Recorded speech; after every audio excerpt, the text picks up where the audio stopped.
Every year, Quest Diagnostics releases a study about drug use in the workplace. In 2019, the number of positive marijuana tests went through the roof, hitting a 14-year high. In 2020, the numbers soared even higher. This year, Quest looked at 9 million drug tests from January to December of 2020. Overall, marijuana positivity rates for the U.S. workforce were up more than 16%.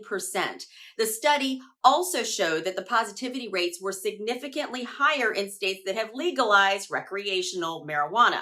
In those states, positivity rates are up 118% since 2012.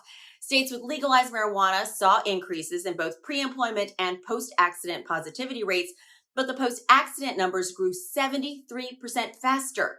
While urine tests cannot tell if an employee was under the influence at the time of an accident, Quest researchers say the huge jump in positive tests suggests that marijuana use plays a role in many of those accidents. The industries hit the hardest by the increases are retail and accommodations and food service, but there is a bit of good news. Use of many other drugs, such as cocaine and methamphetamine, dropped dramatically.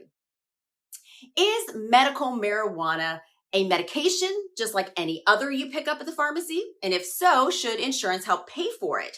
This is a question getting a lot of attention at the state level, and each state is coming up with its own plan. Alabama, for example, just legalized medical use of the drug, but the law is very strict. It does not allow any smoking or vaping and carefully spells out the fact that no insurer or entity providing healthcare coverage, like an employer, is obligated to pay for it. In New Jersey, the story is very different. The state Supreme Court recently decided that if someone is injured on the job and uses medical marijuana in their recovery, the employer must pay for it. The majority of states do not allow medical marijuana to be covered because it's still illegal in all forms under federal law. There's been a lot of talk about what employers can and cannot do regarding mandatory COVID-19 vaccinations. Up until now, a lot of employers have felt they were groping around in the dark. Now there are some concrete answers. The EEOC has updated its guidance for employers regarding COVID-19 vaccinations. The EEOC confirms that employers can require employees to get vaccinated before returning to the physical workplace.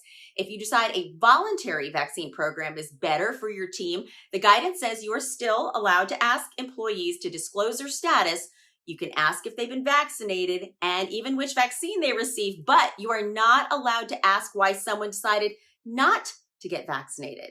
And finally, the EEOC guidance says employers are allowed to offer incentives, including cash, to employees in order to encourage people to get the shot. And that's going to do it for us today. Check out ebiinc.com for more screening information, and we'll see you next week.